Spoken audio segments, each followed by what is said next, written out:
यूं ही नहीं मिलती राहों को मंजिल, एक जुनून सा दिल में जगाना होता है। यूं ही नहीं मिलती राहों को मंजिल, एक जुनून सा दिल में जगाना होता है। पूछा चिड़िया से कैसे बना आशियाना, बोली भरनी पड़ती है उड़ान बार बार, तिनका तिनका उठाना होता है।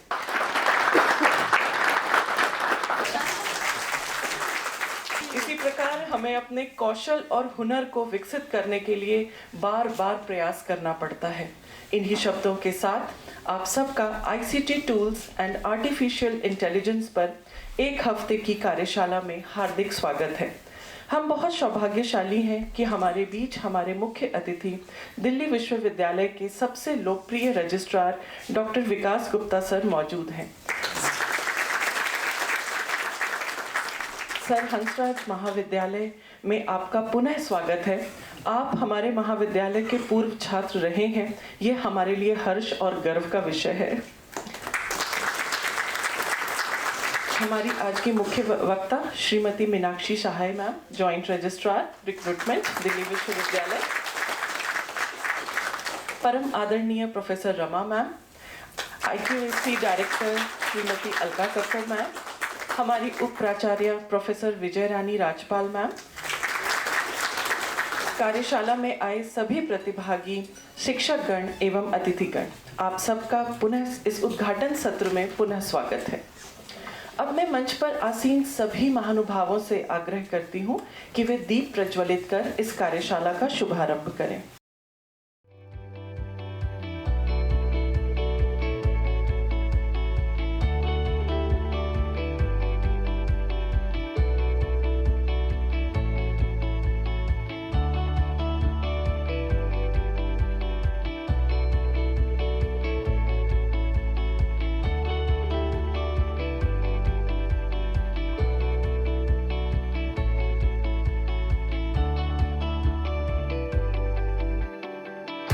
समय है मधुर औपचारिकताओं का। मैं हमारी प्राचार्य प्रोफेसर रमा मैम से निवेदन करती हूँ कि वे हमारे मुख्य अतिथि डॉक्टर विकास गुप्ता सर का शॉल, स्मृति चिन्ह और प्रकृति का चिन्ह पौधा देकर उनका स्वागत करें।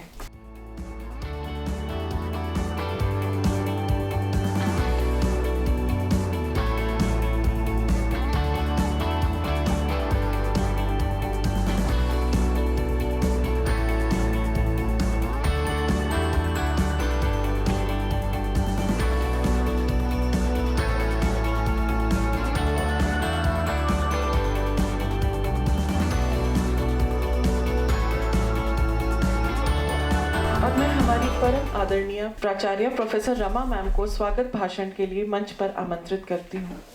धन्यवाद डॉक्टर पूजा। नमस्ते।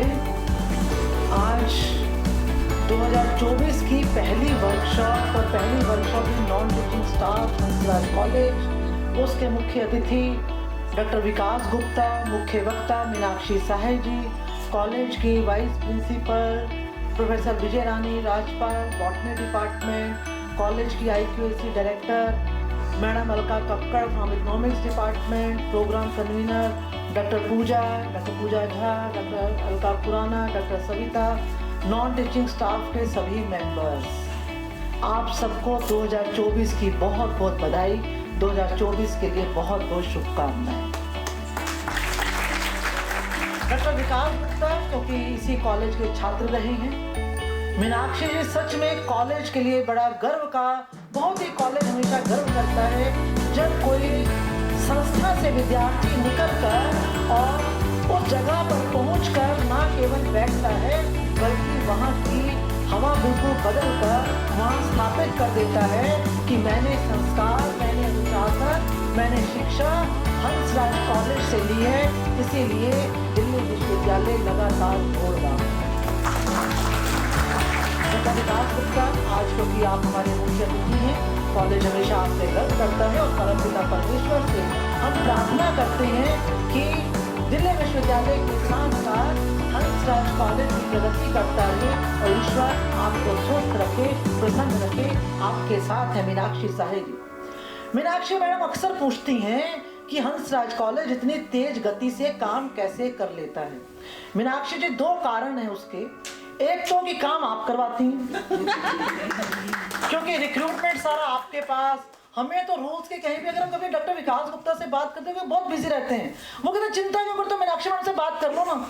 तो मुझे लगता है कि दोनों को एक दूसरे पर कितना भरोसा, और मीनाक्षी मैडम से बात करो, वो कहेंगे विकास जी है ना वहाँ पे, चिंता नहीं करो, काम हो जाएगा। तो ये जो आप लोगों की आपस की ट्यूनिंग है, ये सच में विश्वविद्यालय के लिए बहुत अच्छा है। और दूसरा कारण है हमारे कॉलेज का नॉन टीचिंग स्टाफ बहुत बहुत बहुत अच्छा है। उस अच्छे के कई कारण हैं। सबसे पहला कारण आपके सामने है कि इस समय कॉलेज के क्योंकि एग्जाम्स चल रही हैं, एग्जाम्स में जो हमारा लैब स्टाफ है, मैं अक्सर कहती हूँ कि जिसने विकास जी मोती दान किए हो, डायमंड दान किए हो, वो किसी कॉलेज की साइंस लैब में उसको नौकरी मिलनी चाहिए। तो यानी जितने बैठे हुए हैं इन सब ने मोती और डायमंड तो इन्होंने दान किए होंगे, लेकिन बहुत कोई बड़ा पुण्य का काम किया होगा जो दिल्ली विश्वविद्यालय में भी हंसराज कॉलेज में काम करने का अवसर मिला है। तो आप लोगों ने ये जो समय के सदुपयोग के लिए इस वर्कशॉप को आयोजित किया है, नॉन टीचिंग स्टाफ जो कि इसमें रहेगा, सीखेगा, काम करने की हमें थोड़ी सी पता चलेगा कि कैसे नई नई चीज़ें आ रही हैं, हमें कैसे सीखनी है। इसके लिए मैं vice principal, IQAC director doctor Pooja Jha, पूरी कमेटी का बहुत बहुत धन्यवाद करती हूँ। और आप सबसे एक बात कहना चाहती हूँ, खास तौर पे नॉन टीचिंग स्टाफ के अपने सभी सहयोगियों से एक बात कहना चाहती हूँ। मैं अक्सर कहती हूँ कि हम जहाँ भी, हमें ईश्वर ने जो भी दायित्व दिया है, जिस भी सीट का काम हमें दिया है, वहाँ हम पूरी ईमानदारी से काम करें। हमें कोई देख रहा है या कोई नहीं देख रहा है, वो फर्क नहीं पड़ता। विश्वविद्यालय देख रहा है, नहीं देख रहा होगा प्रिंसिपल, लेकिन एक शक्ति ऐसी है जो हमें हमेशा देखती है, और वो है ईश्वर। और मैं ये भी कहती हूँ विकास जी कि हमारे जो कर्म हैं वो हमारा अगला जन्म निर्धारित करते हैं। आपने देखा होगा व्यक्ति संसार में आता है, कोई बहुत दुखी होता है, कोई बहुत सुखी होता है, लेकिन हम सब इसलिए भी सौभाग्यशाली हैं कि ईश्वर ने हमें हाथ पैर सही दिए हैं, ईश्वर ने हमें यहाँ तक पहुँचाया है। इसलिए आप अपना मूल्यांकन करिए, क्योंकि जिस समय डॉक्टर पूजा शुरू कर रही थी और वो कह रही थी कि उड़ान भरनी होती है, जज्बात पूरे, तो मुझे लगता है कि व्यक्ति को सबसे पहले दिन रात जो कोशिश करनी चाहिए वो खुद को खुद से बेहतर बनाने की कोशिश करनी चाहिए। कल मैं क्या था और आज मैं क्या हूँ, कल मुझे क्या होना है। आज क्योंकि आप लोगों के सीखने का दिन, और मुझे लग रहा है कि जो आपकी वर्कशॉप होगी ये अवश्य ही बहुत ज़्यादा आपके लिए ना केवल यूज़फुल रहेगी, बल्कि आप दूसरे सदस्यों को भी प्रेरित करेंगे, क्योंकि सीखने सिखाने की जो प्रक्रिया है वही हमें अच्छा इंसान बनाती है। आप सबको पुनः बहुत बहुत बधाई, बहुत बहुत शुभकामनाएं, और मीनाक्षी जी और डॉक्टर विकास गुप्ता का बहुत बहुत आभार, बहुत बहुत अभिनंदन, सादर नमस्ते।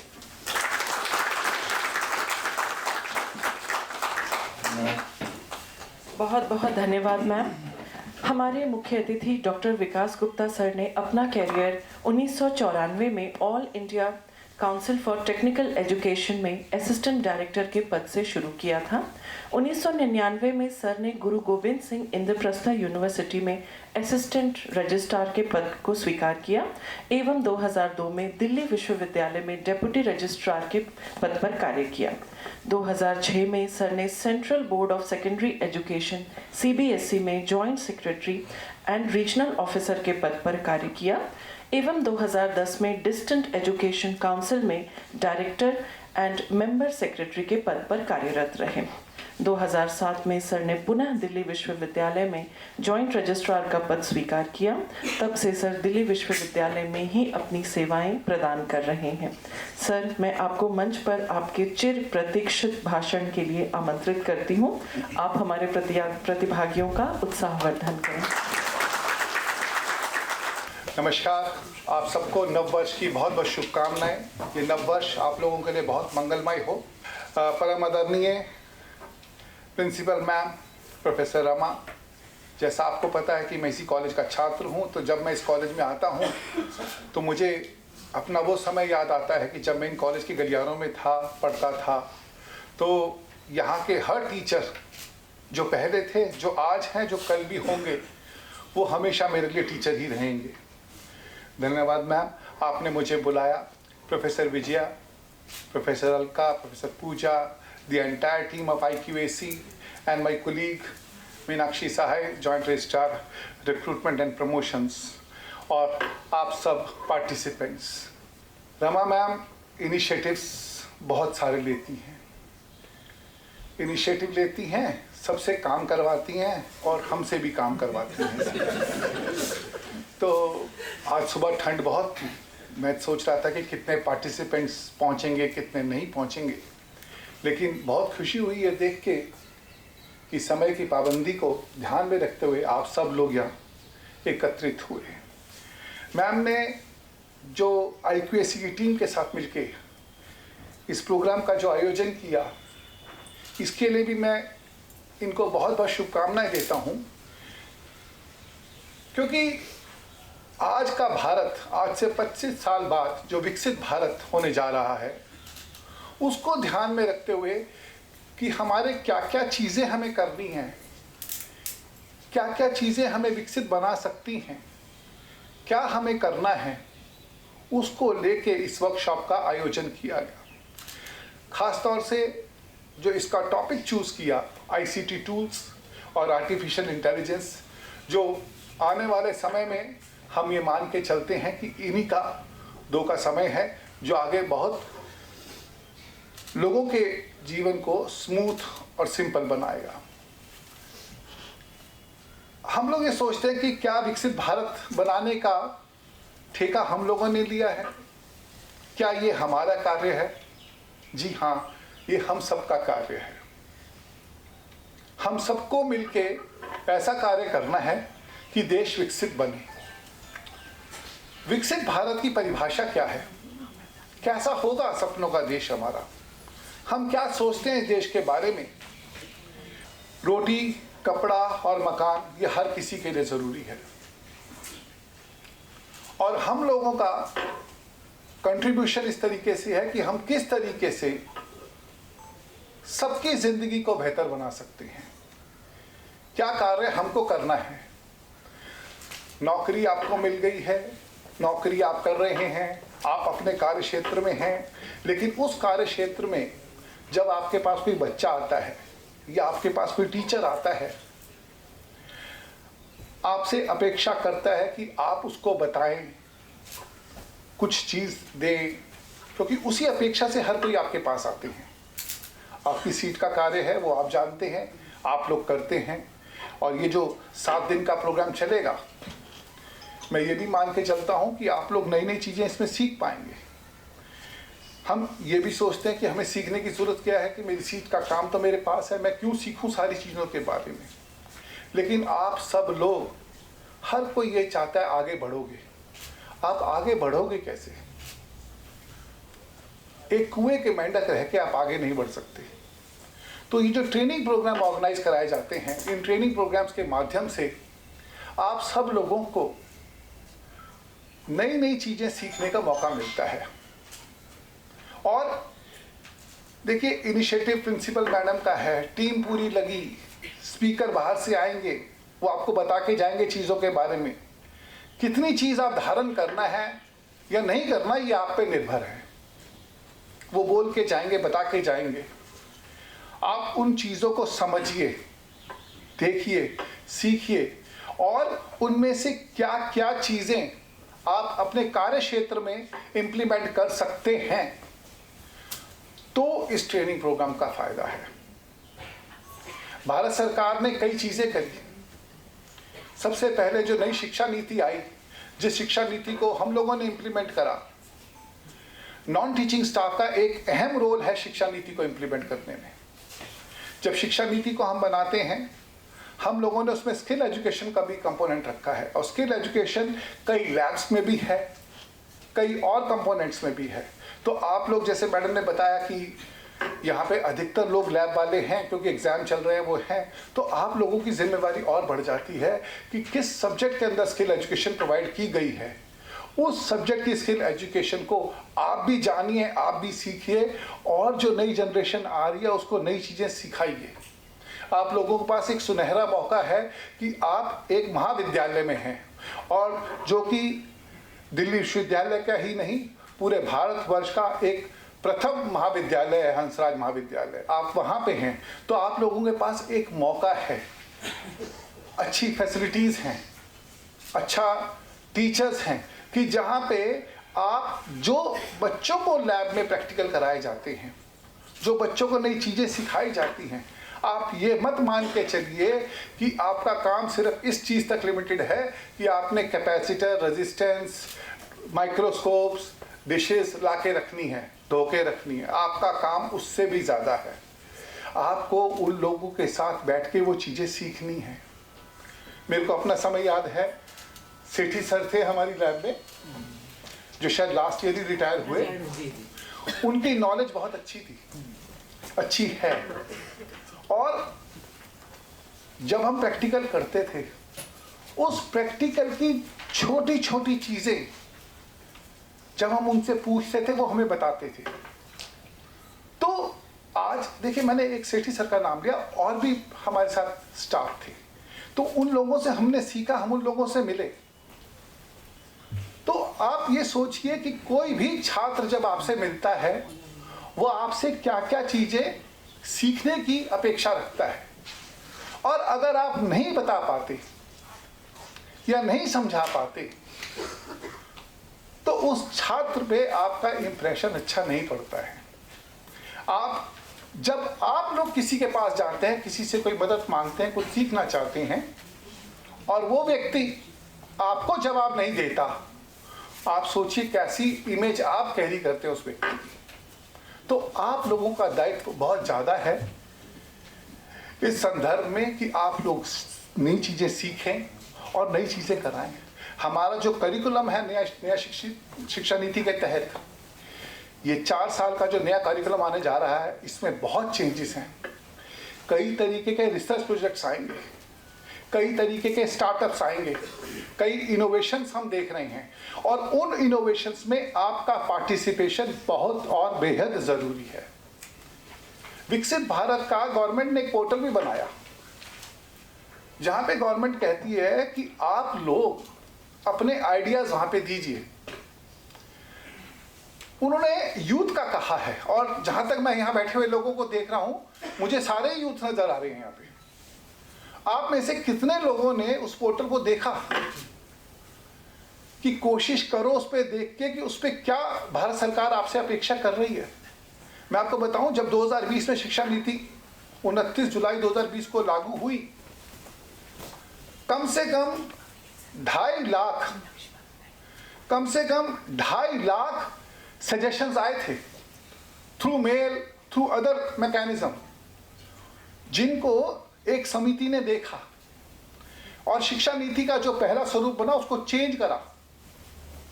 तो आपके आइडियाज, आप मत सोचिए इस बात को कि आपका कोई आइडिया गलत होगा। आपको जो चीज़ ठीक लगती है, आप प्लीज़ विकसित भारत के पोर्टल पे जाइए, आप सोचिए आपको क्या करना है। मैं जब दिल्ली विश्वविद्यालय में कार्य करता हूं तो मैं सोचता हूं कि हर एम्प्लॉय की, हर टीचर की, कि मेरी लाइफ कैसे बेटर कर सकता हूं मैं। मेरा कंसर्न है हेल्थ फैसिलिटीज़ को लेके, मेरा कंसर्न है बच्चों को लेके। कई चीज़ें मैंने चेंज करने की कोशिश करी और आगे भी करूँगा। तो आप लोग देखिए कि आज से 10 साल बाद, 15 साल बाद, 20 साल बाद आप लोग जब रिटायर होंगे तो आप क्या क्या चीज़ें सोचते हैं जो होनी चाहिए। किस तरीके की फैसिलिटीज से आदमी को, एक वक्त था जब सिर्फ रोटी कपड़ा और मकान चाहिए था, लेकिन आज की डेट में हेल्थ फैसिलिटीज़ भी हमारी बड़ी इंपॉर्टेंट है। हम किस तरीके से उनको स्ट्रेंथन करेंगे ये हमें देखना है। लेकिन इन सब चीज़ों में जो आपका रोल है वो बहुत इंपॉर्टेंट है। आप सोचिए, हम लोग एक सुकून की तलाश में चले थे, स्कूल से निकले थे, स्कूल में सोचते थे कि कॉलेज जाएंगे तब ज़िंदगी आसान होगी, क्योंकि स्कूल में एक ही रंग की ड्रेस होती थी हमारी, एक फ्रीडम नहीं लगता था। फिर हमने सोचा जब कॉलेज जाएंगे अपने बन के कपड़े पहनेंगे। फिर उसके बाद कॉलेज में जाके देखा तो लाइफ हमारी और टफ हुई। उसके बाद पोस्ट ग्रेजुएशन में गए, लाइफ और टफ हुई। फिर एक सोचा कि नौकरी करेंगे, लाइफ हमारी आसान होगी, लेकिन लाइफ हमारी और टफ हुई। तो हम एक सुकून की तलाश में कहाँ तक चले गए, लेकिन सुकून हमारे अंदर था जो हमें अपने अंदर खोजना था। हम उन चीज़ों में सुकून खोज रहे थे जिसमें सुकून था ही नहीं। किस तरीके से आपने अपने माइंड को कंट्रोल करना है, अपने हार्ट को कंट्रोल करना है, ये डिपेंड करता है चीज़ों का। आप में से कई व्यक्ति जब अपॉइंटमेंट लेते हैं, कई चीज़ों में सोचते हैं कि जी वो रजिस्ट्रार का खास आदमी है उसका है, वो मीनाक्षी मैडम का खास आदमी है उसका है, कोई किसी का खास नहीं है। हर आदमी उसके काम का प्यारा होता है। एक राजा था, उसकी एक संतान भी थी, लेकिन राजा चिंतित था देश को लेके। वो सोचता था कि मेरे बाद इस देश का उत्तराधिकारी कौन होगा, और हर कोई ये मान के चलता था कि जो उसका अपना पुत्र है वो उसको ही उत्तराधिकारी बनाएगा। लेकिन राजा ने शायद अपने पुत्र में कुछ ऐसे लक्षण देखे जो उसे नहीं लगा कि वो उसका उत्तराधिकारी का होगा। तो राजा ने एक मुनादी करवाई। उसने वहां के बच्चों को बुलाया और सबको कुछ बीज दे दिए और 1 साल का समय दिया कि आप इन बीजों को ध्यान रखो, जिसकी फसल सबसे अच्छी होगी मैं उसको कुछ इनाम दूंगा। सब लोगों ने अपना कार्य किया। 1 साल तक बीज को पानी दिया, धूप दी, अच्छे से देखभाल करी। सब लोगों के बीज में से कुछ ना कुछ निकला, लेकिन एक बच्चा था जिसने पूरे 1 साल मेहनत करी और उसने अपनी माँ को बोला इसमें तो कुछ नहीं निकला, मैंने तो पूरी कोशिश करी। कह रही बेटा कोई बात नहीं, तू जा राजा के महल में, तो जा 1 साल। कह रहा मैं क्या करूँगा जाके। तो राजा की वहाँ सब लोग आए, सब ने दिखाया, राजा ने सबका देखा, उस बच्चे का भी गमला देखा उसने, और उसके बाद जाके राजा ने मुनादी करी कि ये हमारा उत्तराधिकारी होगा। अब लोग परेशान थे कि जी सबके गमलों में फूल हैं, फल हैं, अलग अलग अच्छे अच्छे चीज़ें आ रही हैं और आपने उसको अपना उत्तराधिकारी चुना, क्यों चुना उसको? तो राजा ने ये बताया कि जो बीज मैंने दिए थे उन बीजों में ऐसी क्षमता ही नहीं थी कि वो अंकुरित हो सके, फल दे सके, फूल दे सके। इसका मतलब सिवाय इस बच्चे के बाकी सब लोगों ने बीज को बदल दिया है, लेकिन ये एक बच्चा था जिसने बीज बदला नहीं, उस सच्चाई के साथ मेरे पास आया है। तो एक अच्छा व्यक्ति बनने के लिए सच्चाई का होना बहुत ही जरूरी है।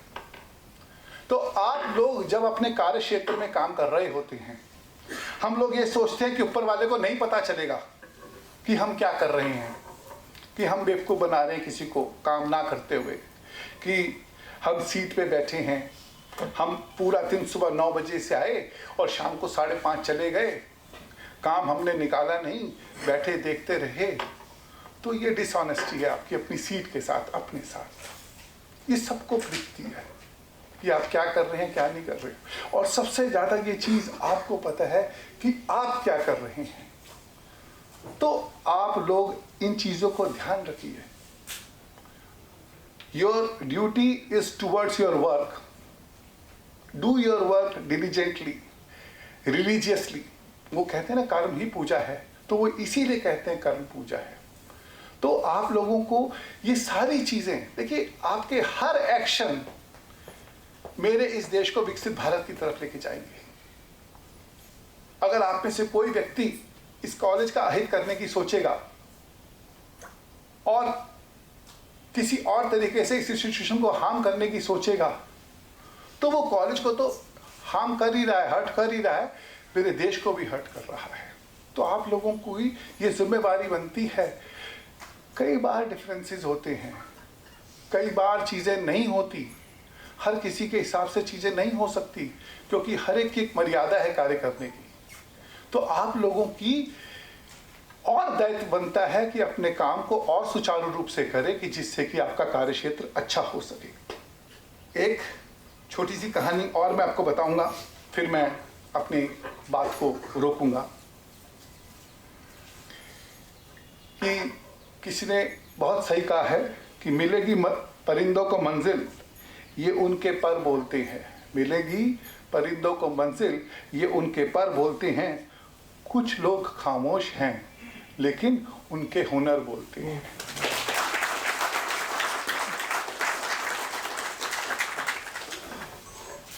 आप लोगों को जो बार बार हम ये कहते हैं कि आप कार्य करो, ऐसी एक कहानी और थी छोटी सी। एक राजा ने बहुत महंगे 4 घोड़े खरीदे। बहुत महंगे थे 4 घोड़े उसने खरीदे और उसको 4 घोड़े बहुत अच्छे लगते थे।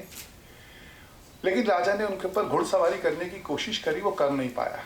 तो उनको वो बांध के रखता था कि कहीं भाग ना जाएं, क्या ना हो। राजा ने फिर मुनादी करवाई कि जो इन घोड़ों के ऊपर सवारी बांध देगा मैं उसको इनाम दूंगा। कई लोग आए इनाम के लालच में, कई कोशिश करने की लगे, लेकिन किसी को सफलता नहीं मिली। फिर एक बालक आया और उस बालक ने आके 2 शर्तें रखी उस राजा के पास कि राजन, मुझे एक तो 1 साल का समय चाहिए और दूसरा मैं चाहूँगा कि आप मुझे इन घोड़ों के साथ ही रखें, मेरा खाना पीना भी वहीं होगा और इनको चारा खाना चने वने मैं ही दूंगा और कोई नहीं देगा। राजा ने एक बात मान ली। सबसे पहले उस बच्चे ने क्या करा, उन 4 घोड़ों को खोल दिया।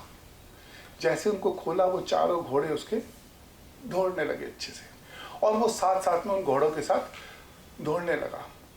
ये पूरा जो वृत्तांत था, उसके बाद घोड़े थक जाते, वो अपना भी खाना लेता और उनको भी चारा डालता। तो ये कार्यवाही उसकी चलती रही लगभग 6-8 महीने तक। अब घोड़े उसको पहचानने लग गए थे कि वो उनके साथ है, उनके साथ घूमता है, बैठता है। उसके बावजूद भी लड़के ने अलग तरीके से कोशिश करी और 1 साल पूरा होने के बाद वो राजा के पास गया। और राजा के पास जब वो गया, उसने 4 घोड़ों के ऊपर बेल्ट बांधी और सवारी कर ली। राजा बहुत प्रसन्न हुआ कि भाई ऐसा क्या तुमने किया। तो उसने बताया कि राजन, सबसे पहले तो मैंने इनको आज़ाद कर दिया। किसी को बांध के रखने से हम नहीं जीत पाते। कह रहा है सबसे पहले मैंने इनको रस्सी खोली, आज़ाद किया कि इनको खुला रहने दो। कह रहा फिर मैंने इनके साथ संबंध बनाने की कोशिश करी। वो संबंध कैसे मैंने बनाए कि इनके साथ में जुड़ा, खाने की इनको हैबिट मैंने अपने हाथ से डाली। खाते तो पहले भी थे लेकिन मैं इनके साथ वहीं सोता था, खाना भी इनको मैं देता था, अपना खाना भी मैं वहीं खाता था। तो इनको मेरे पास एक भरोसा आया। तो कह रहा जब मैंने उस भरोसे को जीता तब मैं इन पे घुड़सवारी कर पाया। उसके बावजूद भी मैंने पिछले साल 1 साल में कई बार कोशिश करी, उन्होंने मुझे गिराया, मेरे चोटें भी लगी, लेकिन इन्होंने देखा कि मैंने इनको मारा नहीं, डांटा नहीं, कुछ नहीं कहा, इनके साथ रहा। तो आप लोगों के पास भी ये चीज़ें होती हैं। ये एक स्टोरी है 4 हॉर्सेस एंड ए ट्रेनर।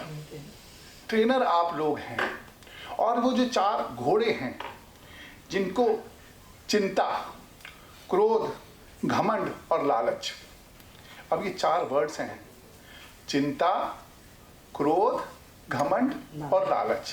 ये वो 4 घोड़े हैं जिनको आपको कंट्रोल करना है कि हम किस तरीके की चिंता में लगे रहते हैं, हम किस बात का घमंड करते हैं। देखो, घमंड अगर आपको आपकी नॉलेज का है तो वो तो अच्छा है, लेकिन अगर आपको घमंड आपके पैसे का है वो अच्छा नहीं है।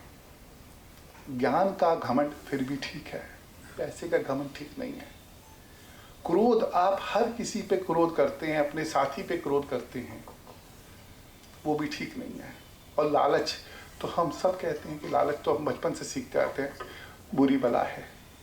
तो आप लोग किस तरीके से अपने इन 4 घोड़ों पे कंट्रोल करेंगे, वो आपको एक आनंदमय जीवन में लेके जाएंगे, वो आप कैसे कर सकते हैं?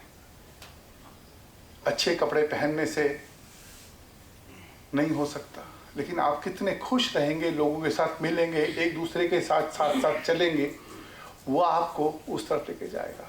हमारे वीसी साहब बताते हैं कि उन्होंने छिपा बताई, कह रहे हमें सबसे अच्छा लगता है किसी दूसरे की बुराई करने में,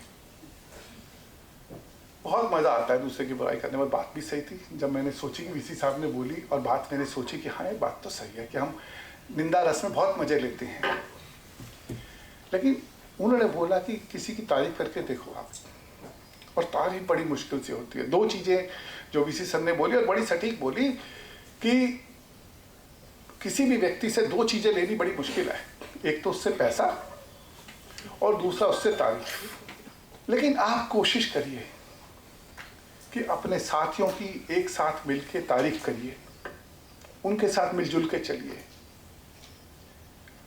आप देखिए जो आपकी बुराई भी करता है कल वो भी रुकेगा, और उससे आपकी लाइफ देखो एक अननेसेसरी की चिंता है कि वो मेरे बारे में बुरा बोलता है, वो मेरे बारे में चुगली कर देगा प्रिंसिपल मैडम के पास जाके, प्रिंसिपल मैडम मेरी पता नहीं क्या सोचेगी। हाँ मैं मानता हूँ कुछ लोगों की आदत होती है, लेकिन ये भी मान के चलिए कि जो प्रिंसिपल मैडम सीट पे बैठी हैं उनका इतना एक्सपीरियंस है, वो व्यक्ति को देख के पहचान देते हैं कि वो सही कह रहा है गलत कह रहा है। आप लोगों को वो चीज़ें सोचनी है। इसीलिए ज़िंदगी में बस आखिरी बार मैं बोल के रहूँगा कि ज़िंदगी में आप अपना काम कुछ इस तरह करो कि दिया भी जलता रहे और हवा भी चलती रहे। आप लोगों को एक बैलेंस बना के चलना है लाइफ में, और शायद वही बैलेंस आप लोगों की लाइफ में और अच्छे करेंगे। Thank you so much for inviting me. Wish you all the very best for this programme. Thank you. बहुत बहुत धन्यवाद सर, आपने अपने व्यस्त कार्यक्रम में से हमारे लिए समय निकाला। आपका यह संदेश हम सब के लिए प्रेरणा स्रोत का काम करेगा। मीनाक्षी सहाय मैम ने दिल्ली विश्वविद्यालय से राजनीति शास्त्र में एमफिल की उपाधि प्राप्त की एवं 2005 से दिल्ली विश्वविद्यालय में अपनी सेवाएं प्रदान कर रही हैं। मैम ने डेप्यूटी रजिस्ट्रार के पद पर कार्य किया एवं मैम अभी जॉइंट रजिस्ट्रार रिक्रूटमेंट के पद पर कार्यरत हैं। मैम हमारी आज की मुख्य वक्ता हैं जो higher educational institution in the digital world विषय पर अपने विचार प्रस्तुत करेंगी। मैम आप सादर आमंत्रित हैं। नमस्कार, मुझे यहाँ लाने के लिए और ये मौका देने के लिए कि मैं इंटरेक्ट कर सकूँ अपने साथियों के लिए, इसके लिए बहुत बहुत धन्यवाद। आप सबको नववर्ष की बहुत बहुत शुभकामनाएं। और सर्दी अभी अपने परम पे है और वो नज़र भी आ रहा है, लेकिन इस कमरे में हम लोग एक साथ बैठे हुए बहुत बहुत अच्छे से महसूस कर सकते हैं गर्माहट को, जो इंसानियत प्रेजेंट के उसके प्रेजेंस से जो आती है। हम जब एक साथ जुड़ करके एक शक्ति बनते हैं तो हर एक को हम वो उसकी जो अच्छी भावना है, जो उसका गर्माहट है, वो महसूस कर पाते हैं। इतनी ठंड में भी हम जब यहाँ बैठे हैं, मुझे नहीं लगता कोई हीटर वगैरह चल रहा है, लेकिन हम लोग वो गर्माहट महसूस कर सकते हैं जो हमारी भावनाओं से और हमारी मौजूदगी से है। तो इसलिए हमें अपने इस एस्पेक्ट को, इस इंसानियत को, इस ह्यूमेननेस को बरकरार रखना है। इसी के साथ हम शुरू करते हैं आज का जो हमारा प्रोग्राम है आईसीटी टूल्स और आर्टिफिशियल इंटेलिजेंस। ये साल की शुरुआत में ये हंसराज ने इस इशू पे ट्रेनिंग रखा, इसके लिए आपका बहुत बहुत धन्यवाद और बहुत बहुत बधाई, क्योंकि आज जो ये इसकी ज़रूरत है वो बहुत ज़्यादा है। हम एक ऐसी दुनिया में जी रहे हैं जहाँ हमारा बच्चा जो है वो बोलता है एलेक्सा ये गाना गाओ, अच्छा ज़रा अपने मोबाइल से ज़रा लाइट जला दो, वो टीवी चला दो, वो दरवाज़ा बंद कर दो। तो हम इस दुनिया में हैं जहाँ हम लोग टेक्नोलॉजी से ही इंटरेक्ट कर रहे हैं। और हम अभी तो इस ग्रुप में बहुत लोग एक मिक्स ग्रुप है, बहुत लोग यंग भी है और बहुत लोग हम लोग उस समय से आ रहे हैं जिस समय टेक्नोलॉजी, मतलब हम लोग जानते हैं जो हम थोड़े से उम्र वाले, हम लोग उस समय शुरू किए थे जो टेक्नोलॉजी आनी शुरू हुई थी। इनफैक्ट जो मैंने अपना करियर शुरू किया था 1998 में आईसीआर से किया था, और मैंने जब ज्वाइन किया था, इंसिडेंटली मैंने हंसराज से मेरा एक रिश्ता और है। हंसराज में उस समय NIIT होता था, शायद अभी भी है, अब नहीं है। तो वहाँ से मैंने किया था। और हंसराज से मैं मिरांडा हाउस से मैंने ग्रेजुएशन किया है। रोज़ यहाँ 7 बजे से 9 बजे की क्लास करती थी और यहाँ से वहाँ जाती थी हम लोग, वहाँ पे मेरी फर्स्ट क्लास होती थी उसके लिए। तो थोड़ा बहुत मेरे को उस समय के हिसाब से टेक्नोलॉजी उस समय की जो होगी, जो आज के हिसाब से मैं बहुत पिछड़ा हुआ पाती हूँ जब अपने बच्चों को देखती हूँ और अब हमारे स्टूडेंट्स को देखती हूँ और कई कोलिग्स को भी देखती हूँ, तो लगता है बहुत पिछड़ा हुआ है। लेकिन उस समय मैं अपने समय में आगे थी, तो मुझे टेक्नोलॉजी का क्या इम्पोर्टेंस है वो पता था। तो जब मैंने ज्वाइन किया सेक्शन ऑफिसर ज्वाइन किया, तो उस सेक्शन में जैसे ही ज्वाइन किया मैंने, मुझे पता चला यहाँ तो कोई कंप्यूटर है ही नहीं, क्योंकि मैं कंप्यूटर जानती थी कि क्या है। क्योंकि फिर भी मैं एक चीज़ वो शुरू करने से पहले एक चीज़ बताती हूँ। जब हमारी NIIT में क्लासेस होती थी तो वो लोग बोलते थे कि एक टाइम ऐसा आएगा कि हर घर में कंप्यूटर होगा। तो ना दिमाग सोच ही नहीं पाता था कि इतनी महंगी चीज़ क्यों खरीदेंगे हम, 40,000 किसी और चीज़ में खर्च करेंगे। ऐसा कैसे हो सकता है कि इतनी मुश्किल चीज़ जिसको सीखने के लिए मुझे इतनी मेहनत करनी पड़ रही है वो हर एक के पास होगी, सोच भी नहीं सकते थे। और कहा जाता था कि एक टाइम आएगा जब, अभी हम लिटरेसी की बात करते हैं लेकिन तब डिजिटल लिटरेसी की बात करेंगे। वो सोचना भी मुश्किल था। आप लोग तो जिस चीज़ को हम लोग आम मतलब ज़िंदगी में जी रहे हैं, उस समय हम लोग सोच भी नहीं सकते थे। आप लोगों को शायद याद होगा। तो जब मैंने ICR में ज्वाइन किया तो वहाँ पे कोई कंप्यूटर नहीं था। तो मैंने बोला कंप्यूटर नहीं लिया आप लोगों ने? तो जवाब पता है क्या मिला मुझे जवाब मिला, मैडम हमें मिला तो था लेकिन हमने लौटा दिया। क्यों लौटा दिया? तो यहाँ जगह नहीं थी रखने की। फिर मैंने अपना सर पीटा, मैंने बोला कंप्यूटर तो आज के समय में ऐसी चीज़ है जो आप सर पे भी रख के रखेंगे तो आपको उसका फ़ायदा होगा। तो उस समय से हम लोग आ रहे हैं और कुछ लोग मुझे नज़र आ रहे हैं कि उस समय से हों, तो हम लोगों को थोड़ा सा टेक्नोलॉजी से ना ये है कि नहीं मैं नहीं कर सकता, या मैं नहीं कर भी सकता है। सीखना कोई इतनी बड़ी चीज़ नहीं है, कोई भी चीज़ इतना रॉकेट साइंस नहीं है, ना मोबाइल है ना कुछ भी। हम लोग तो आजकल हाथ में हमारे घूमते ही रहते हैं मोबाइल, हाथ हमेशा, मतलब कुछ भी करोगे फिर हर 1 मिनट में, हर 5 मिनट में मोबाइल हाथ में आता है, उसको देखते हैं। तो ऐसा नहीं है कि हम लोग नहीं सीख सकते, लेकिन क्योंकि दुनिया इस कगार पे पहुंच गई है कि इसके बिना चल नहीं सकता, तो हम जैसे लोगों के लिए बहुत ज़रूरी है कि हम भी थोड़ा सा समझें कि ये टेक्नोलॉजी है क्या, इसमें क्या क्या टूल्स है, कौन कौन सी चीज़ें हैं जो हमारी ज़िंदगी को सहूलियत दे रही है। वो तो कहीं ना कहीं से हम लोग सीख ही लेंगे, लेकिन जो हमारे काम में सहूलियत देगा, जो करने में हमें फ़ायदा होगा, वो क्या क्या टूल्स है, वो सिखाने के लिए जो ये ट्रेनिंग मेरे ख्याल से और भी कॉलेजेस इस ट्रेंड को शुरू करेंगे। आप लोगों में से पता है कि नहीं, शायद हम लोगों ने लास्ट टू लास्ट ईयर एक पूरा सीरीज़ किया था ट्रेनिंग का, जो 2-3 महीने हमने चलाया था, और उसमें कॉलेज से भी लोग आए थे। पता नहीं आप लोग पार्टिसिपेट किए थे कि नहीं, वो भी ICT पे बेस्ड ही था, बट 3 डेज़ का था। तो आई एम हैप्पी कि ये चीज़ अभी हम लोग सब लोग समझ रहे हैं। और स्पेशली नॉन टीचिंग के लिए, टीचर्स तो अपना स्किल होते हैं और उनके स्किल होने के एवेन्यूज़ भी बहुत है। CPDHE है और भी पूरे इंडिया में ट्रेनिंग स्किल्स उनके डेवलप होते हैं, और उनका सर्विस रिक्वायरमेंट ऐसा है कि करना ही पड़ता है। हमने भी अपने रिक्रूटमेंट रूल्स में सर्विस रिक्वायरमेंट्स ऐसे रखे कि ट्रेनिंग ज़रूरी है। उसके बाद से मैं देख रही हूँ, पहले जब हम लोग वो RR बना रहे थे और ट्रेनिंग डाल रहे थे तो ट्रेनिंग्स का माहौल नहीं था, यूनिवर्सिटी में होती ही नहीं थी ट्रेनिंग्स नॉन टीचिंग स्टाफ की। तो वो क्लॉज जब हम डाल रहे थे तो सब लोगों को ये था, मैडम अगर ट्रेनिंग नहीं कर पाए तो प्रमोशन ही नहीं होगा। लेकिन मेरे को इस चीज़ की बहुत खुशी है कि जब हमने उसमें डाला और वो हमारे इम्प्लीमेंट हुए, उसी समय से एक होड़ सी शुरू हो गई है कॉलेजेस में भी और यूनिवर्सिटी में भी। हम लोग कोशिश कर रहे हैं कि नॉन टीचिंग स्टाफ को भी हम स्किल करें। हम लोग अगर किसी भी एजुकेशनल इंस्टीट्यूशन की बात करते हैं तो 3 यूनिट्स होते हैं।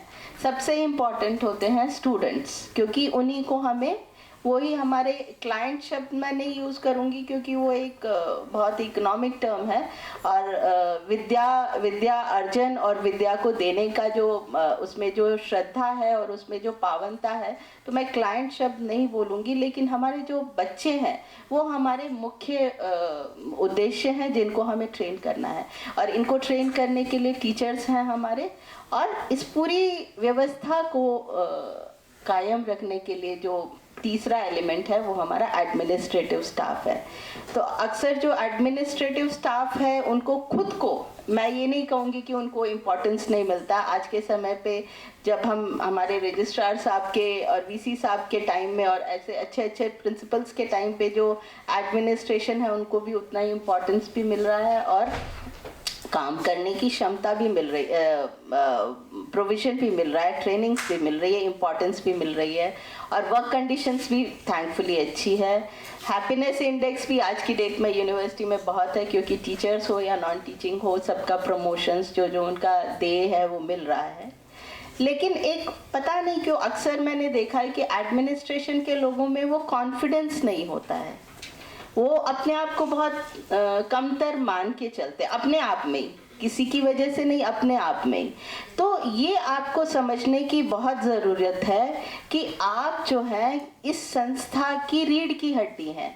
एक शरीर का जो रीढ़ की हड्डी है उसको हम कभी भी ध्यान भी नहीं देते, हम कैसे भी बैठ जाते हैं, कैसे भी उठ जाते हैं, क्योंकि रीढ़ की हड्डी हमें पता है हमारे साथ है, सोचते भी नहीं है कि हमारा जो बैकबोन है वो हमारे लिए क्या है। लेकिन जब उसमें दर्द होने लगता है, कोई एक्सीडेंट हो जाता है और आप बेड रिडन हो जाते हो, तब आपको बैकबोन की इम्पोर्टेंस समझ में आती है। तो आप जो हो वो बैकबोन हो यूनिवर्सिटी के, कॉलेज के, हायर एजुकेशनल इंस्टीट्यूशंस के भी, अगर पूरा बड़ा हम लोग रूप में देखें तो आप उसके बैकबोन हो, और आप बहुत ही ज़्यादा इम्पोर्टेंट हो किसी भी संस्था के लिए। बिना एडमिनिस्ट्रेटिव स्टाफ के चीज़ों को चला पाना, नॉट दैट मैं हूँ एडमिनिस्ट्रेशन से इसलिए ऐसा समझ रही हूँ, लेकिन हर एक का अपना ऑटोनॉमस फंक्शनिंग है, लेकिन जो एडमिनिस्ट्रेशन है वो कड़ी का काम करता है, सबको जोड़ता है कहीं पे भी। और बच्चे भी, सर ने बहुत अच्छा बताया कि बच्चे भी टीचर्स के प्रति तो जो भी जागरूकता रहती है वो रहती है, उसके अलावा जो लैब में होते हैं या एडमिनिस्ट्रेशन में होते हैं। आज भी मुझे याद है, एज स्टूडेंट, मैं भी दिल्ली यूनिवर्सिटी की हूँ, मिरांडा हाउस से थी, तो एज अ स्टूडेंट जब हम किसी ऑफिस में जाते थे फीस भरने के लिए या किसी चीज़ के लिए, और बहुत ही अच्छे से जब हमें कोई ट्रीट करता था, तो हम आज तक उस व्यक्ति की इमेज लेके चल रहे हैं। तो इसीलिए आपको अपने आप को किसी भी तरह से कमतर नहीं मानना है, और आप सबसे इम्पॉर्टेंट एलिमेंट हो, और आईसीटी टूल्स आज की डेट में सबसे इम्पॉर्टेंट हथियार है जो हमें हर तरह आगे बढ़ा सकता है, और सोच हमेशा ऊपर रखनी है। मैं एक छोटा सा क्लिप दिखाना चाहती हूँ, ये दिखाने के लिए कि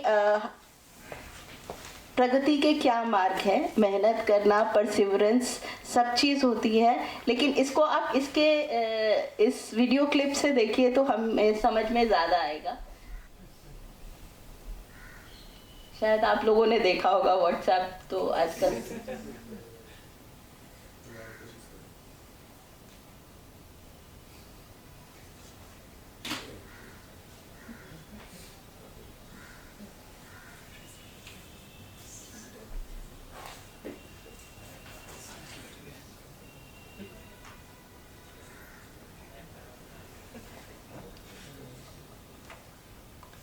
वॉल्यूम नहीं आ रहा है, म्यूजिक भी है शायद इसमें।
देखेगी ना कितनी बार गिरा ये, 7 बार गिरता है और 7 बार गिरता है। हर कोशिश आप देखें कितनी खुशी के साथ करता है, और जब वो उस पे टेबल पे चढ़ जाता है, जो उसका जो खुशी का परम है, हमें उसी तरह से अपनी जिंदगी जीनी है और अपना काम करना है।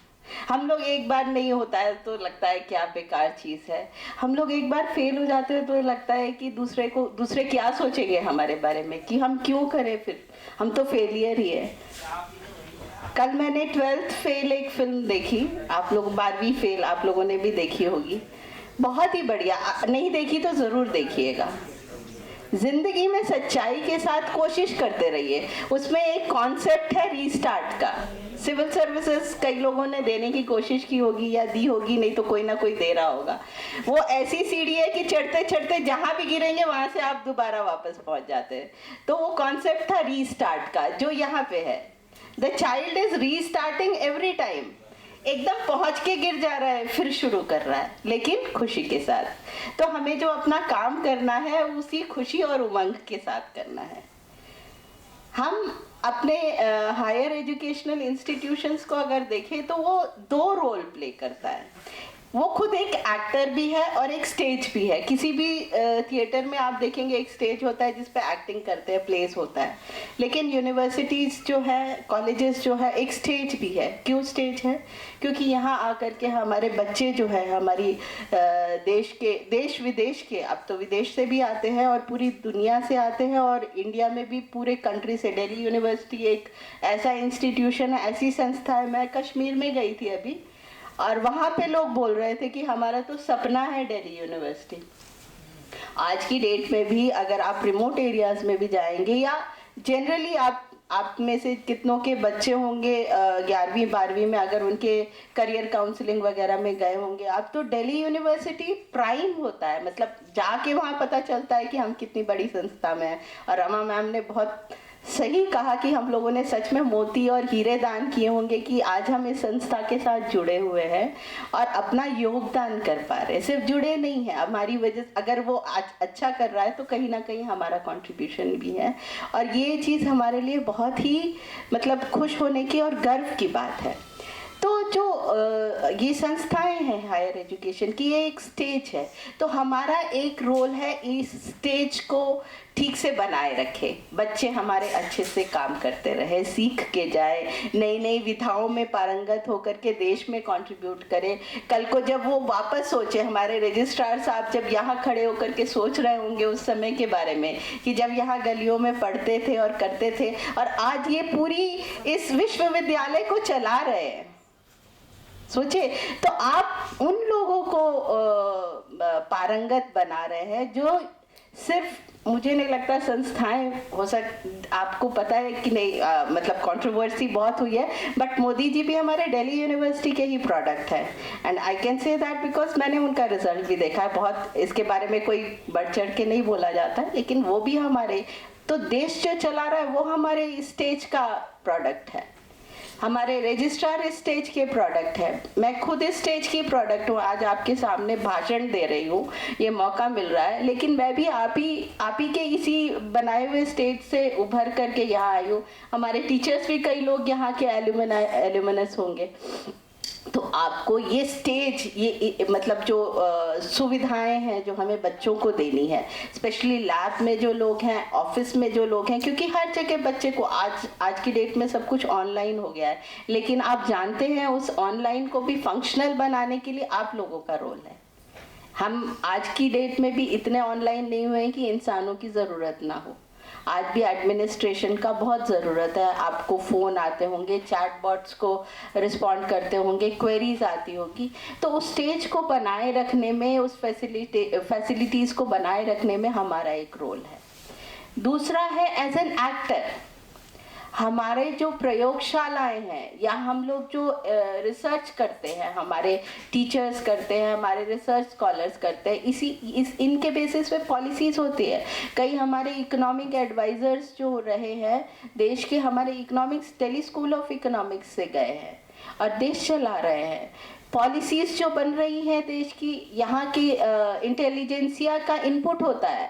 अगर आप एडमिनिस्ट्रेशन में देखो या बड़े बड़े इसरो वगैरह में देखोगे, या यूएस के भी कई एक्सपेरिमेंट्स जो स्पेस को लेके बन रहे हैं, हमारे फैकल्टी मेंबर्स वहाँ से एसोसिएटेड रहे हैं।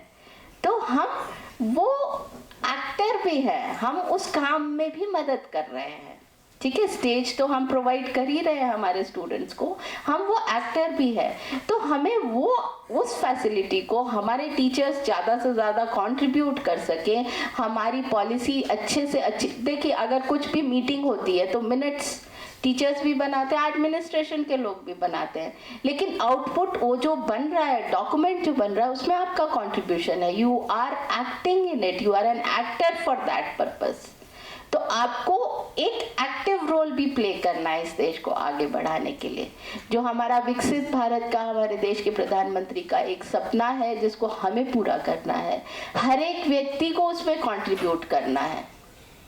हर एक व्यक्ति के कंट्रीब्यूशन से क्या इम्पैक्ट होता है, इसका मैं आपको ये छोटा सा एग्जांपल देती हूँ। हालांकि एक छोटी सी चीज़ है टेक्नोलॉजी। टेक्नोलॉजी कैसे एम्पावर करती है और कैसे कंट्रीब्यूट करती है, इसके लिए ये दूसरा वाला जो था ना वो चला दीजिए। इसको भी एक बार ही देखे तो कुछ जो हम सोच भी नहीं पाए। चाय की दुकान है, ठीक है, तो हम लोग चाय पीने जाते थे।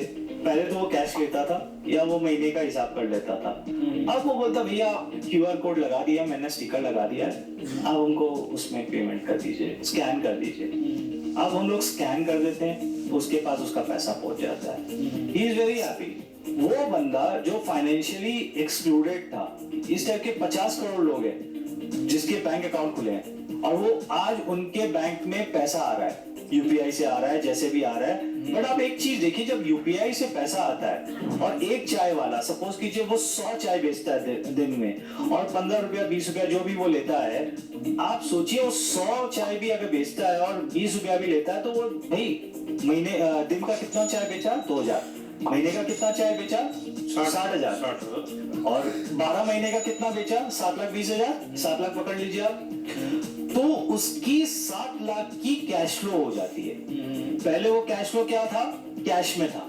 अब क्या है, वो बैंक में आने लगे। तो उसकी क्या हो रही है? बैंकिंग हिस्ट्री बन रही है, क्रेडिट हिस्ट्री बन रही है।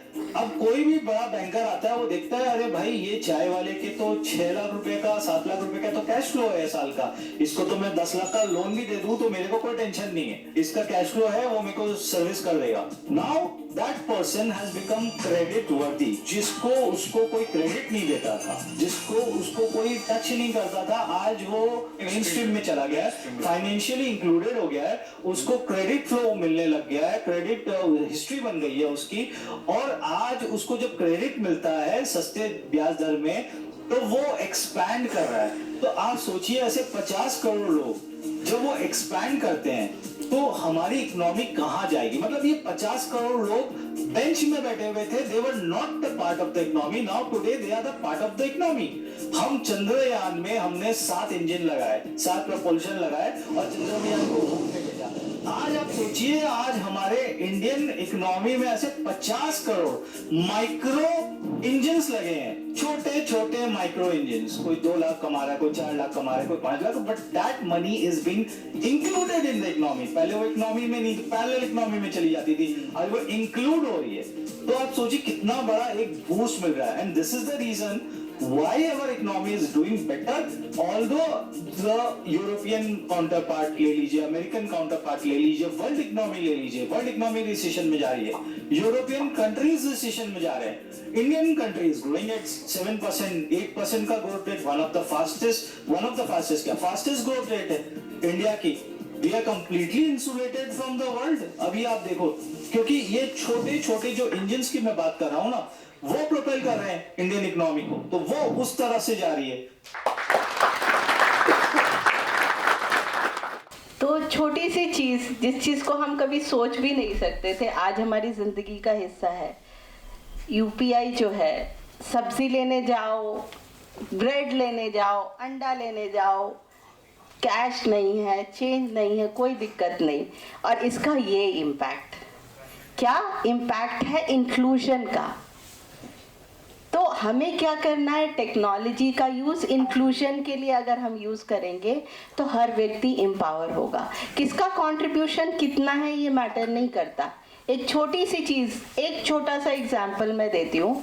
एक IIM के डायरेक्टर थे, मैं एग्जामिनेशन ब्रांच में थी, तो एग्जामिनेशन ब्रांच में बैठी थी, उनको कुछ काम था तो मेरे पास आए वो। उन्होंने एक बात कही और वो मतलब मुझे कहानी बताई और कैसे एक एक व्यक्ति कंट्रीब्यूट कर सकता है। एक उनके यहाँ रिसेप्शनिस्ट थी। रिसेप्शन आप कहीं पे भी देखे होंगे, रिसेप्शनिस्ट फ़ोन कनेक्ट कर दिया, क्वेरीज अटेंड कर दिया। कितना इंपॉर्टेंस एज एन इंस्टीट्यूशन आप रिसेप्शनिस्ट को देते हो? कुछ भी नहीं। हम लोग जो ज़्यादातर काम करते हैं सबको लगता है वो तो खाली बैठी रहती है, कुछ नहीं करती है, या करता है, रिसेप्शनिस्ट आदमी भी हो सकता है। तो हाँ, उसके जैसा व्यक्ति भी, उन्होंने बोला कि जब मैं डायरेक्टर बना तो उसने मेरे पास आकर के कहा कि सर एक बात कहना चाहती हूँ। तो मैंने बोला कि हाँ कहो, बात क्या है? तो उसने बोला कि सर आज की डेट में ये स्कीम में हम लोग फ़ोन के कनेक्शंस लिए हुए हैं, अगर हम इस दूसरी स्कीम को ले लें तो हमें इतने, उसने वर्कआउट किया, डेटा वर्कआउट किया कि अगर हम इस स्कीम में रहेंगे, इस तरह से फैसिलिटीज़ को यूज़ करेंगे तो हम इतना बचाएंगे। और वो मुझे बताया कि उस रिसेप्शनिस्ट की इस एडवाइस को मान करके जब हमने स्कीम चेंज की अपनी फ़ोन की, तो उसकी जितनी सैलरी थी उससे भी ज़्यादा हमारी बचत हुई। तो सोचिए, हर व्यक्ति कंट्रीब्यूट कर सकता है। हम लोग सोचते हैं हम अनइम्पॉर्टेंट है, मेरा क्या, मैं तो कुछ नहीं कर पाऊंगा। नहीं, हर व्यक्ति उतना ही ज़रूरी है। एक एक सब्जी वाला, चाय वाला का एग्जाम्पल है और वो आज कंट्रीब्यूट कर रहा है, तो हमें उसको इंटीग्रेट करना है। हमारा मकसद क्या है? हमें एज एन एडमिनिस्ट्रेशन का वैसे भी काम इंटीग्रेशन का ही है, कोऑर्डिनेशन का ही है। बच्चों को, टीचर्स को, संस्थाओं को, फैसिलिटीज़ को फैसिलिटेट करना प्रिंसिपल्स के साथ, चाहे वो उनका पर्सनल PA हो, चाहे ऑफिस में काम करने वाले हों, चाहे लैब अटेंडेंट्स हो। तो हमारा काम क्या है? जोड़ने का। जोड़ेंगे तो ही संस्था बनती है। तो हमें अपने इस रोल को बहुत ही समझना है, बहुत इम्पॉर्टेंट है।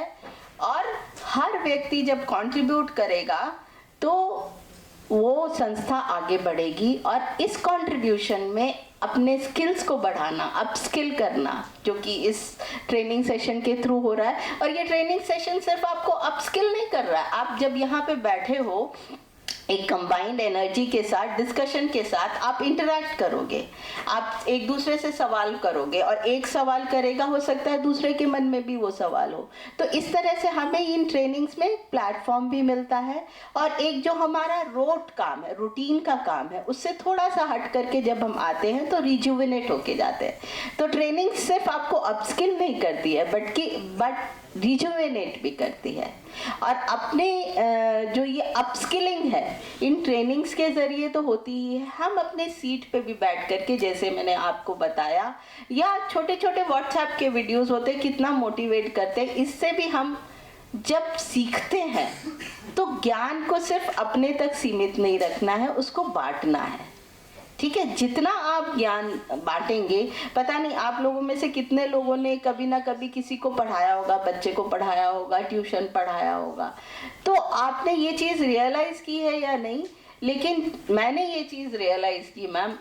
मैंने भी ट्यूशन करना शुरू किया तो ग्रेजुएशन में, तो जो मुझे अपनी पढ़ाई के टाइम पे समझ में नहीं आती थी चीज़ें, वो सारे कॉन्सेप्ट्स मुझे तब क्लियर हुए जब मैंने पढ़ाया, क्योंकि पढ़ाने के लिए तो पढ़ना पड़ेगा ही, और अच्छे से समझोगे तभी आप समझा पाओगे। तो अपने आप को स्किल करना है ट्रेनिंग्स के थ्रू। ये सारे हम लोग, यूनिवर्सिटी भी बहुत सारे एवेन्यूज़ दे रही है अपने यहाँ बैठ करके। अब तो गवर्नमेंट ने भी प्लेटफॉर्म्स खोले हैं जहाँ आप अपने आप को अपस्किल कर सकते हैं, स्किल कर सकते हैं। हर छोटी छोटी चीज़ें, कई चीज़ें एग्जिस्ट करती हैं जिसको हम जानते भी नहीं हैं और इतनी इजीली लोग यूज़ कर सकते हैं। जैसे आज की डेट में तो गूगल डॉक्स हैं और मीटिंग्स भी ऑनलाइन सब चीज़ कर सकते हैं। लेकिन इससे पहले जब ये इतना एडवांस हुआ था, उस समय भी एक्सेल हुआ करता था, मेल मर्ज हुआ करता था। पहले हम लोग टाइपराइटर पे एक एक चिट्ठी टाइप करते थे। मेल मर्ज आप लोगों ने ज़रूर सीखा होगा, एक ही लेटर में पूरी लिस्ट है और 50 लेटर बन गए।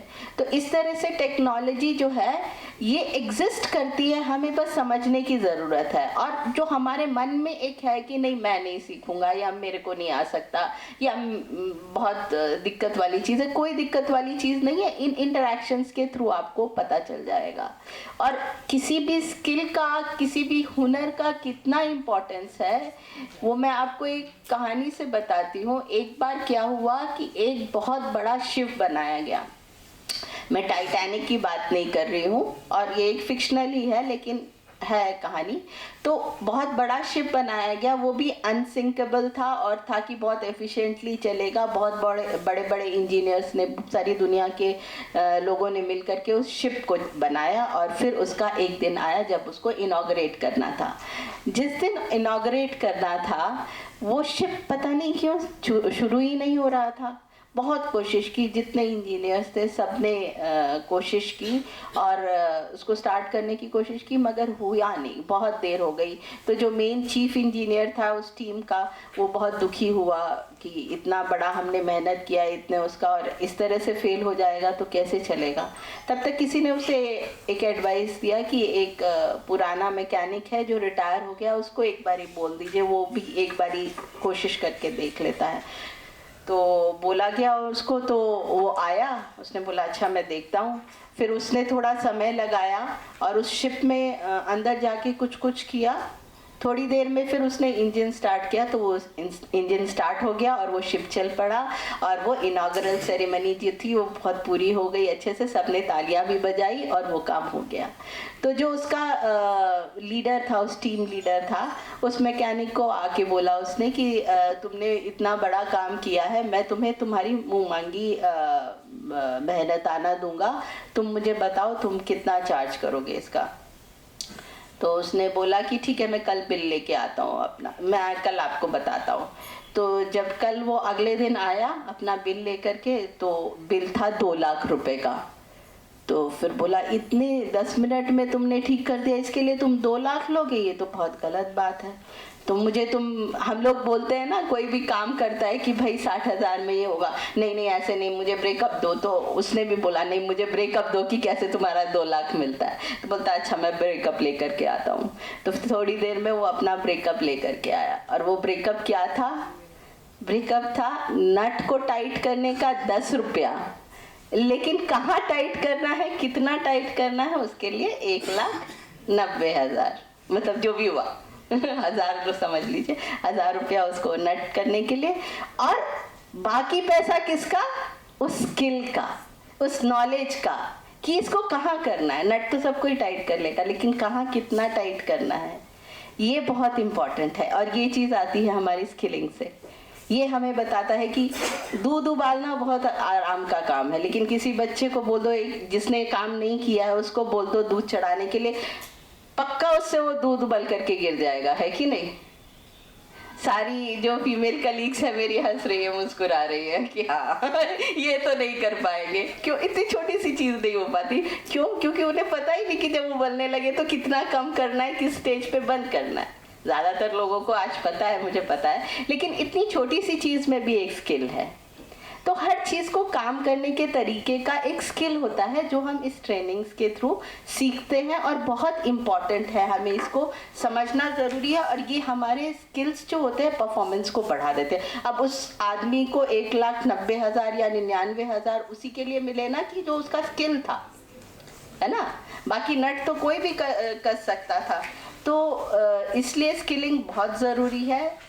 इसके अलावा किसी भी संस्था को आगे बढ़ाने के लिए, कुछ भी करने के लिए एक प्लान ज़रूरी है, स्ट्रैटेजी ज़रूरी है।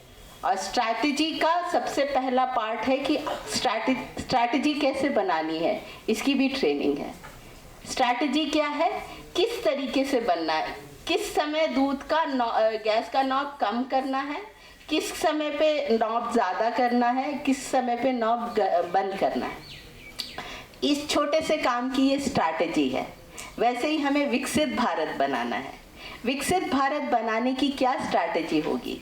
सब कोई कंट्रीब्यूट करेगा। उसके लिए सर ने बताया, रजिस्ट्रार सर ने बताया कि एक वेबसाइट बनाई गई है जिसमें सबसे उनकी राय मांगी जा रही है। उससे फिर एक स्ट्रैटेजी बनाई जाएगी। हमारी यूनिवर्सिटी में भी स्ट्रैटेजी डॉक्यूमेंट बन रहा है। तो किसी भी काम को अगर अंजाम देना है तो स्ट्रैटेजी और प्लानिंग बहुत ज़रूरी है। कोई भी काम आप करने जाए, किस लेवल पे भी करने जाए, बड़ा काम है तो लॉन्ग टर्म प्लानिंग करनी पड़ेगी और स्ट्रैटेजी के साथ। सिविल सर्विसेज का एग्ज़ाम है या एक एग्ज़ाम है जो बच्चे देते हैं 3 घंटे का, उनके भी दिमाग में होता है कि अच्छा इतने क्वेश्चंस हैं, इतने इतने टाइम पे। टीचर्स बताती हैं कि अगर आपका 10 में से 5 क्वेश्चंस को आंसर करना है, पढ़ो उसको, समझो और टाइम करके लिखो। तो what is this? This is strategy. So whether a big goal और अ स्मॉल गोल और a small job, everything should be done with the same kind of approach. Approach बहुत ज़रूरी है। किसी भी चीज़ को ऐसे ही कर देने से भी शायद हो जाएगा, लेकिन जो आउटकम आएगा वो वैसा नहीं होगा जो एक स्ट्रैटेजिक मैनर में करके करेंगे। तो अगर हम विकसित भारत बनाना चाहते हैं तो हर एक व्यक्ति को उसमें कंट्रीब्यूट करना पड़ेगा और स्किल्ड मैनर में कंट्रीब्यूट करना पड़ेगा। जो खेतीहर बीज बोता है वो ज़मीन देखता, ऐसे ही तो नहीं बो देता है, ज़मीन को टेस्ट करता है, इसमें क्या क्या खाद पड़ेगा वो टेस्ट करता है, फिर बीज डालता है, फिर पानी देता है और फिर चीज़ें बनती हैं। तो उस किसान से लेकर के, हम से लेकर के और बड़े बड़े इंजीनियर्स तक, जो साइंटिस्ट हैं, जो इसरो में काम करें, इंडिया को हर फील्ड में कंट्रीब्यूट करना होगा। उसी तरह से हम जब इस संस्था को आगे ले जाना चाहते हैं, ऐसे समय में जब हायर एजुकेशनल इंस्टीट्यूशंस किसको केटर कर रहे हैं? जब बच्चा हमारे पास आता है वो 17-18 साल का हो चुका होता है, वो उस फेज पे होता है जब वो उसके बाद सिटीजन बनेगा और कंट्रीब्यूट करेगा। तो हम मुझे तो लगता है एजुकेशनल इंस्टीट्यूशन सारे इंस्टीट्यूशंस में सबसे इम्पॉर्टेंट है, क्योंकि हम इन ग्रोथ इंजन्स को पावर कर रहे हैं। ये हर एक बच्चा जो हमारे यहाँ से जाएगा वो एक ग्रोथ इंजन है। ग्रोथ इंजन की बात हो रही थी इसमें, और हम उनको पावर कर रहे हैं। तो हम जब पावर कर रहे हैं, जब हम कोई काम कर रहे हैं उनके लिए, उसको फैसिलिटेट करने के लिए, तो हमारा अप्रोच बहुत इम्पॉर्टेंट है कि किस तरह से हम स्ट्रैटेजिकली आगे बढ़ रहे हैं, किस तरह से हम प्लान कर रहे हैं। और काम में क्वालिटी बहुत इम्पॉर्टेंट है, बहुत ज़्यादा इम्पॉर्टेंट है क्वालिटी। क्वांटिटी से ज़्यादा है कितना घंटे आपने काम किया, ये इम्पोर्टेंट नहीं है, कितना बढ़िया से आपने किसको अंजाम दिया। मैं अपने एक्सपीरियंस पे अगर वापस जाऊं तो जब मैंने ज्वाइन किया था, मैंने आपको बताया ही, उन लोगों ने कंप्यूटर हटा दिया था। तो वो ज़माना ऐसा नहीं था कि बड़ी आसानी से दोबारा कंप्यूटर मिल जाए। आजकल भी डिफ़िकल्टी है, लेकिन मिल जाता है। तो मैं एक जनरल प्रोविडेंट फंड के सेक्शन में थी, जहाँ बड़ी बड़ी ब्रॉडशीट्स होती थी जिस पे हर एक पे एंट्री होती थी, फिर हर महीने का जो डिडक्शंस होके आता था उसको मैच किया जाता था। तो मैच करने के लिए बहुत पन्ने आगे पीछे करने पड़ते थे और उस ब्रॉडशीट के जो शीट्स थे वो फट जाते थे। तो मैंने क्या किया, मैंने एक कागज़ पे 8-9 कॉलम बनाए और एंट्री जो एक पेज पे थी उस एक कॉलम में एंट्री लिखी। मेहनत लगी मेरी, लेकिन 10 पेज का डेटा एक पेज में आ गया। तो जब हमें टैली करना था तो 4 पेज से ही टैली करना पड़ रहा था। तो आप सोचें कि उस समय जब कोई टेक्निक नहीं था, तब भी ये छोटी सी चीज़ मैंने जब की तो मेरे साथ जो लोग काम कर रहे थे उनके काम करने में बहुत ही मदद मिली। उसके बाद जब कंप्यूटर आया तो उस समय ऑटोमेशन इतना नहीं था, लेकिन एक्सेल था। एक्सेल से हमने पूरा लेजर जो था हमारा, हमने लेजर एक शीट पे बनाया और जो ब्रॉड शीट थी उसको दूसरी शीट पे बनाया। डेटा ट्रांसपोज करके, शायद आप लोगों को ये टर्म्स आज पता होंगे क्योंकि आजकल सबका ये कुछ ना कुछ कर रहा है, और इन ट्रेनिंग्स के दौरान और आपको पता चलेगा ट्रांसपोज करना होता है, एक डेटा दूसरी शीट में लेना। तो ये सब यूज़ करके हमने पूरा जो GPF का अकाउंट था अपने लेवल पे एक्सेल की मदद से, बिना किसी ऑटोमेशन के वो बनाया। और पहली बार उस समय तो कंप्यूटराइज्ड जो आपको स्टेटमेंट्स मिलती है उसका दौर शुरू भी नहीं हुआ था, और हमने उनको कंप्यूटराइज स्लिप दी। तो ज़रूरी नहीं है आपके पास सारे सुख सुविधाएं हो, साधन हो। उन साधनों के लिए आप कोशिश करिए, डिमांड करिए, लेकिन अपने दिमाग को एक्टिवली इस्तेमाल करिए कि किस तरह से ये काम मैं और अच्छा कर सकता हूँ या और अच्छा कर सकती हूँ।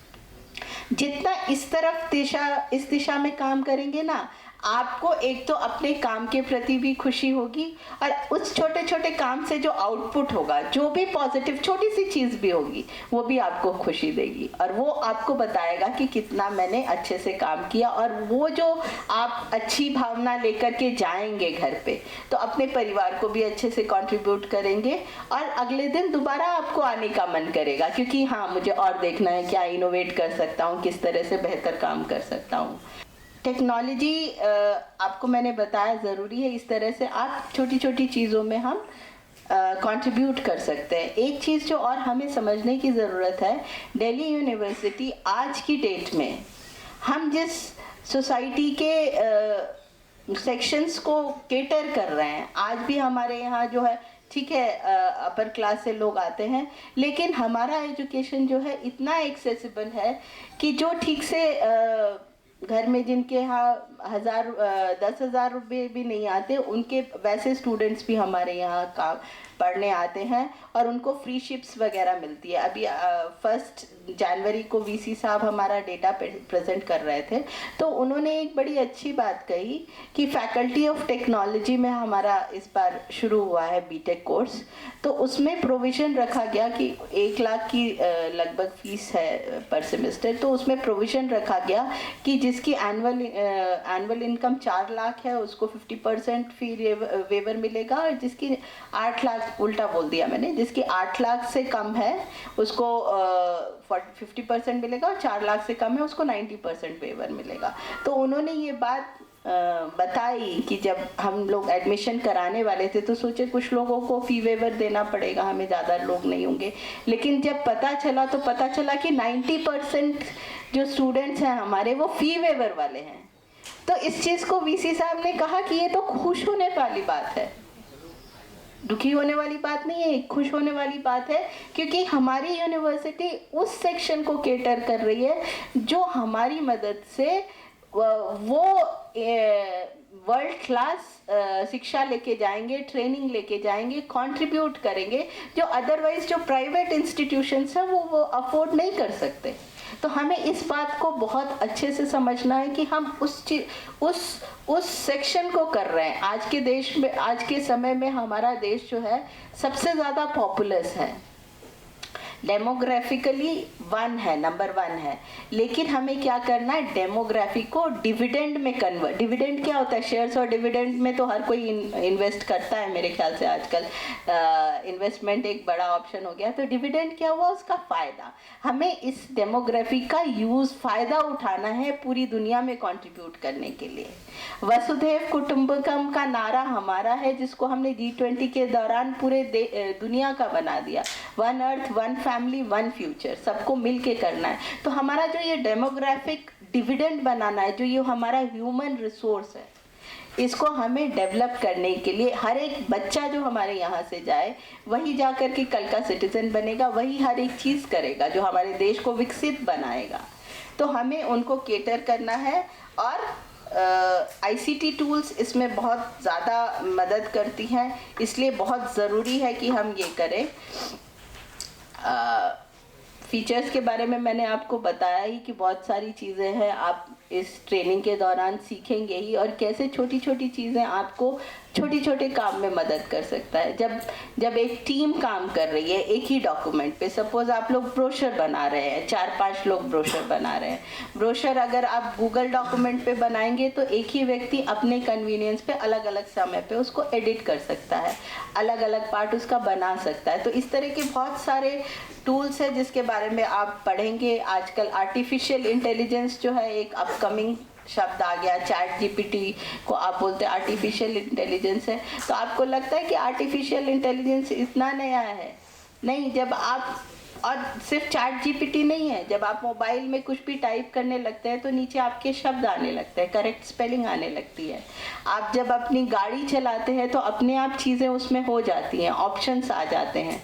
तो ये सब चीज़ें आर्टिफिशियल इंटेलिजेंस है, और ये आर्टिफिशियल इंटेलिजेंस को यूज़ करके हमें अपना जो काम है और जो फैसिलिटीज़ है, जो मुख्य हमारा काम है as a stage, as an actor, हमें इस अपने देश को विकसित बनाने में इसकी मदद करनी है। और इस सब करते समय हमें अपने मूल भाव को, अपनी इंटीग्रिटी को, अपने इनहेरेंट क्वालिटीज़ को, अपनी इंडियननेस को, अब आप लोग बहुत जगह गए होंगे और भी देश में गए होंगे, लेकिन जो हमारे देश में एक दूसरे को मदद करने की जो इच्छा होती है, आप कभी भी किसी बूढ़े व्यक्ति को देखेंगे, वो जा रहा है, हो सकता है उसका सामान उठा ले। ये चीज़ हर जगह नहीं मिलती है हमें। आप दूसरे देशों में जाओगे तो सब लोग अपना इंडिविजुअलाइज्ड ज़िंदगी जीते हैं, अपना अपना काम करते हैं, एक दूसरे से कितना इंटरेक्ट करते हैं। हम लोग भी धीरे धीरे वैसे ही होते जा रहे हैं, बट वो जो जज्बा है एक दूसरे की मदद करने की, जो इंडियननेस है, इसको भी बरकरार रखना है।